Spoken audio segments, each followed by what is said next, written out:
নমস্কার, আজকে বানাচ্ছি চিকেন বিরিয়ানি, যেটা বাচ্চা থেকে বড় সকলেরই খুব ফেভারিট। আমি চিকেন বিরিয়ানির জন্য প্রথমে আগে পেঁয়াজ বেরেস্তা করে নিচ্ছি।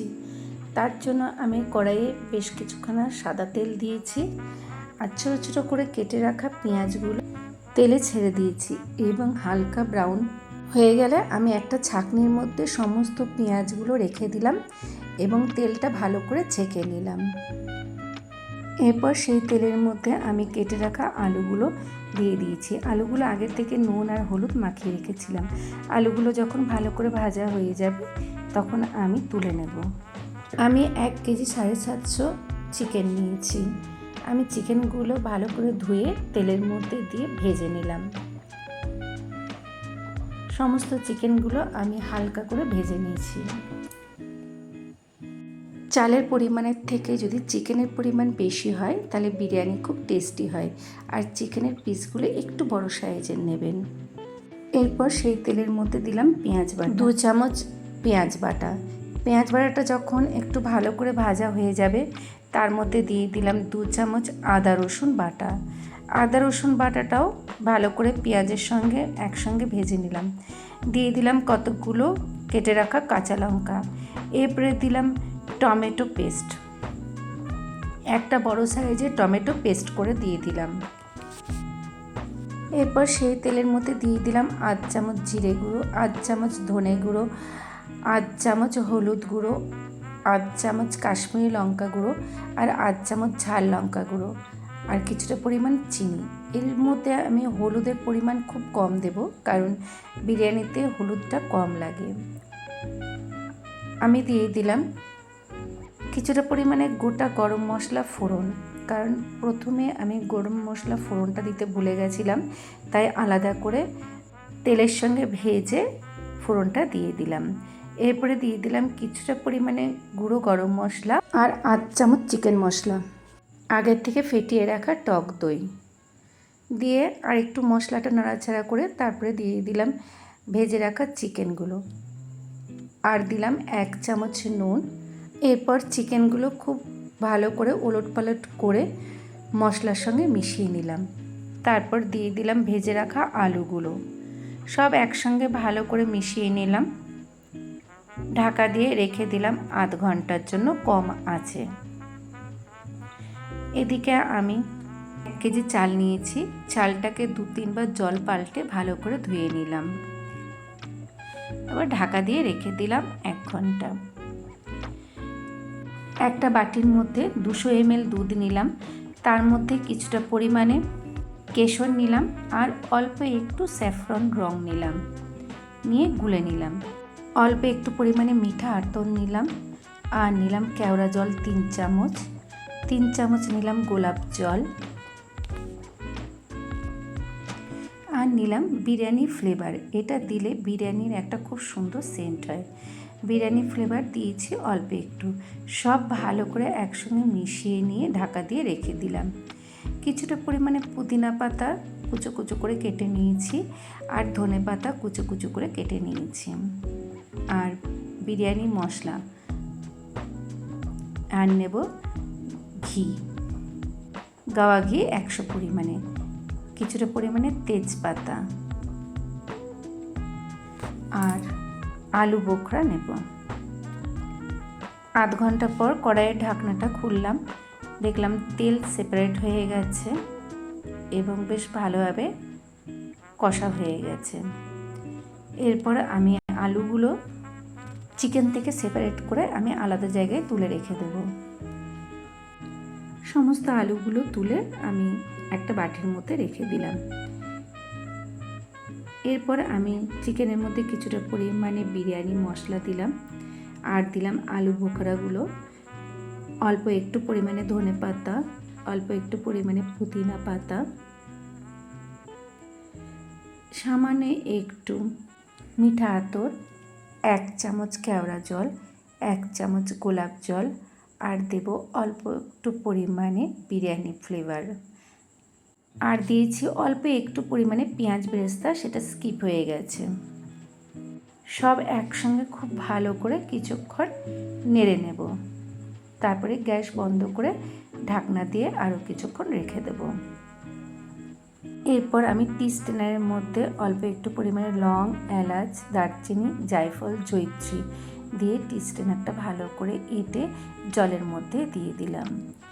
সেই জলের মধ্যে আমি কিছুটা পরিমাণে তেজপাতা দিলাম, আর দিলাম কিছুটা সাদা তেল, আর অল্প একটু লেবুর রস দিলাম। দিয়ে জলটা ভালো করে ফুটে গেলে আমি চালগুলো সব ছেড়ে দিলাম। একবার ভালো করে নেড়ে নিলাম। আমি 4টে ডিম সেদ্ধ করেছি। ডিমগুলোর খোসাগুলো সব ছাড়িয়ে রেখে দিলাম। ডিমটা সম্পূর্ণরূপে অপশনাল, তবে বিরিয়ানিতে ডিম দিলে খেতে বেশ ভালো লাগে। এদিকে আমার চাল হয়ে গেছে। 70 থেকে 80% মতন চাল সেদ্ধ করতে হবে, তার বেশি সেদ্ধ করা চলবে না, কারণ দমে দিলে চাল আরও বেশি গলে যাবে।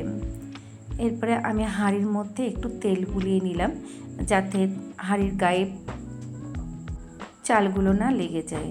প্রথমে আমি তেজপাতা হাঁড়ির তলায় ছড়িয়ে দিলাম, যাতে হাঁড়ির তলাতে মাংস বা চাল ধরে না যায়। আর তাছাড়া তেজপাতা থেকে খুব সুন্দর একটা ফ্লেভারও ওঠে, যা বিরিয়ানিতে খুব সুন্দর একটা সেন্ট হয়। আমি প্রথম লেয়ারে দিয়ে দিলাম কিছুটা পরিমাণে মাংসের আলুগুলো, তারপরে দিলাম অল্প একটু পরিমাণে মাংস, তারপরে দিয়েছি বিরিয়ানি মশলা, অল্প একটু ধনেপাতা কুচোনো, পুদিনা পাতা কুচোনো, আর দিলাম দুধের মিশ্রণটা। তারপরে আবার কিছুটা পরিমাণে ভাত দিয়ে দিলাম, তারপরে দিয়ে দিলাম কিছুটা পরিমাণে গাওয়া ঘি। ঘিটা অল্প একটু আঁচে গলিয়ে নিয়েছিলাম। এরপরে আবার আরেকটা লেয়ার করছি। মাংসে আলুগুলো দিয়ে দিলাম, তার মধ্যে যে তেলটা ছিল সেটাও একটু দিয়ে দিলাম। মাংসগুলো সব দিয়ে দিচ্ছি। আবার দিয়ে দিলাম স্যাফরন গোলা দুধটা, তারপরে কিছুটা পরিমাণ ধনে পাতা, পুদিনা পাতা, অল্প একটু বিরিয়ানি মশলা, তারপরে আবার চালটা দিয়ে দিলাম। তারপরে সেম একই প্রসেসে আবার আরেকটা লেয়ার করব।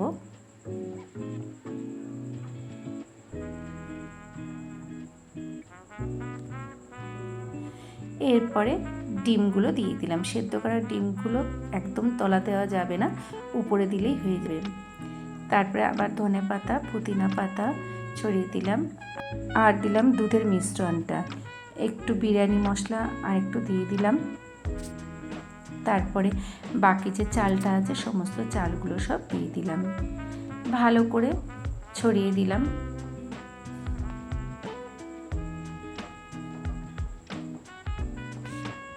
আমি চালটাতে আগে নুন দিইনি, এখন নুন দিয়ে দিলাম। আপনারা আপনাদের পরিমাণ মতো নুন দেবেন। আর দিয়েছি কিছুটা পরিমাণে চিনি। এরপরে আবার দুধের মিশ্রণটা দিয়ে দিলাম, তারপরে বাকি যে ঘিটা ছিল পুরোটাই দিয়ে দিলাম। এরপরে দিয়ে দিলাম পেঁয়াজ বেরেস্তাটা, সমস্ত পেঁয়াজ বেরেস্তাগুলো সব দিয়ে দেব।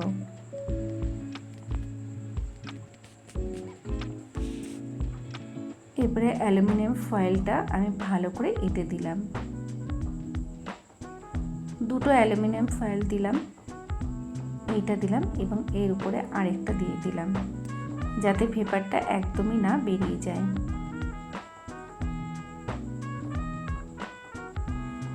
গ্যাসের উপরে একটা তাওয়া আগের থেকে বসিয়ে রেখেছিলাম এবং সেটা গরম হতে দিয়েছি। তাওয়ার উপরে আমি হাঁড়িটা বসিয়ে দিলাম, গ্যাসের আঁচটা বাড়িয়ে দিলাম। এরপরে একটা ঢাকনা দিয়ে দিলাম, তার উপরে একটা নড়া দিয়ে দিলাম, দিয়ে 5 মিনিট জোর আঁচে রেখে দেব। 5 মিনিট পর কম আঁচে 15 মিনিট রেখে দেব। তারপরে গ্যাস বন্ধ করে আরও 5 মিনিট রেখে দেব। এই প্রসেসটাতে আমার টোটাল 25 মিনিট লাগবে। এবার হাঁড়িটা নামিয়ে অ্যালুমিনিয়াম ফয়েলটা খুলে দিলাম এবং ভালো করে হাঁড়িটাকে এইভাবে কয়েকবার ঝাঁকিয়ে নিলাম, যাতে সমস্ত কিছু ভালোভাবে ব্যালেন্স হয়ে যায়। চিকেন বিরিয়ানি আমার রেডি। এই যে চিকেনটা দেখুন কি সুন্দর সেদ্ধ হয়েছে এবং রাইসটাও খুব সুন্দর ঝরঝরে রাইস হয়েছে। খেতে খুবই ভালো হয়েছিল, দোকানের বিরিয়ানির থেকেও আরও বেশি টেস্টি হয়েছিল। খুব ইজি পদ্ধতিতে আমি বিরিয়ানিটা বানালাম। এই সমস্ত বাচ্চা বা বড় যারা খুব বেশি ঝাল বা মশলা খায় না বা যাদের বাইরের বিরিয়ানি খাওয়া চলে না, তাদের জন্য এই বিরিয়ানি একদম পারফেক্ট। একবার বানিয়ে দেখতে পারেন। আমি 1 কেজি চালের মাপ করে সব কিছু নিয়েছি, আপনারা আপনাদের পরিমাণ মতন করে নেবেন। আমার এই ভিডিওটি যদি ভালো লেগে থাকে তাহলে ইউটিউব থেকে যদি দেখছেন তাহলে প্লিজ সাবস্ক্রাইব করে দেবেন, আর ফেসবুক থেকে যদি দেখছেন তাহলে পেজটা ফলো করে রাখবেন। ভালো থাকবেন, নমস্কার।